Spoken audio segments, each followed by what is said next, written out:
tenez bon, lâchez rien et votez. Ah bah ouais. Parce que nous, on voulait un référendum.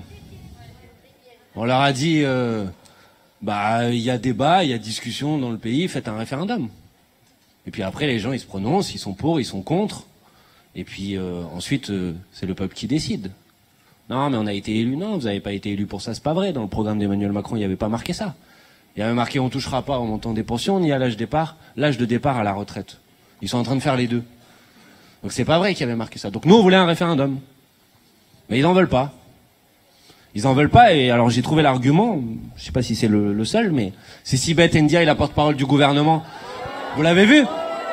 Elle dit, mais non, on peut pas faire un référendum sur le sujet parce que c'est trop compliqué. Il y a 65 articles. Il faudrait faire 65 référendums. Alors, je rappelle juste que le traité constitutionnel européen, vous vous rappelez, il y a 448 articles, hein.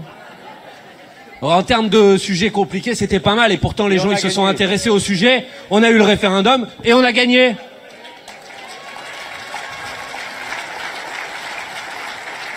Donc puisqu'il n'y a pas de référendum, eh ben utilisez les opportunités qu'on vous laisse pour vous prononcer sur le sujet. Eh ben dans un mois, il y a des élections municipales. Faites le travail. Allez. Demandez à chaque liste qui sont là, est-ce qu'elle soutient la réforme de Macron ou est-ce qu'elle la soutient pas? Est-ce qu'elle la soutient ou est-ce qu'elle la combat? Demandez à ceux qui se cachent, parce qu'il y en a pas mal qui se cachent, parce qu'ils ont compris que ça sentait pas très bon. Demandez-leur à ceux qui se cachent. Et quand vous allez voter, regardez ceux qui soutiennent cette réforme et ceux qui la combattent. Et battez-les, sanctionnez-les, faites-les payer. On dit la République en marche.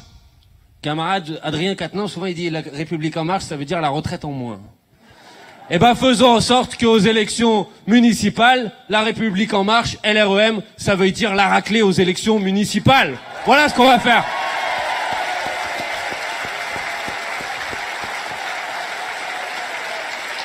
Ah. Voilà ce qu'on va faire, faites-le. Regardez les listes.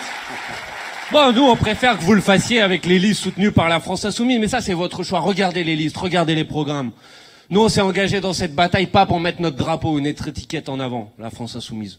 On s'est engagé dans cette bataille pour essayer de faire progresser le niveau d'auto-organisation, le niveau de conscience populaire, pour essayer de partir des revendications qui sont exprimées, notamment l'année dernière, de cette crise démocratique, de cette impasse démocratique de celles et ceux qui veulent participer au pouvoir et aux prises de décision.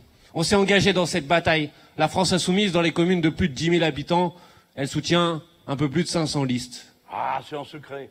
C'est un secret, il faut pas le dire. Ah, bon, on le dit. Il y en aura davantage, sans doute. Voilà, regardez-le. Faites votre choix. Mais dans tous les cas, allez voter et battez-les, sanctionnez-les, faites-les payer. Voilà ce qu'on vous propose de faire.